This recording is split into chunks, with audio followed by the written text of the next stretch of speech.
Yung mga katimbang, pababa na naman tayo ngayon sa balay-balay. Lilipat tayo ng ating pwesto. Iniwan na tayo nila.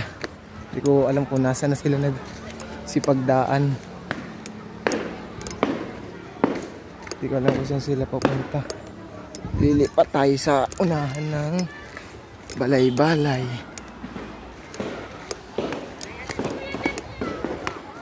Punta nga pala tayo ngayon sa dulo.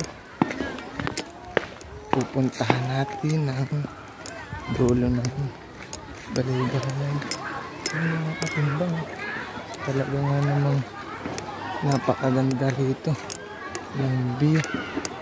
Ayun na sila, iniwan na tayo. Malapit na tayong pumunta doon. Oh, katimbang, ayun na nga pala sila. Dami nga palang naglalangoy dito sa dulo ng balay-balay. Ang mga katimbang, yun yung mga kasama natin. Ayun nga palang view dito sa dulo ng balay-balay. Hiningal ako mga katimbang. Daming mga naglalangoy dito ngayon. Ayun mga katimbang. Hoy, sabi ko, mama yan.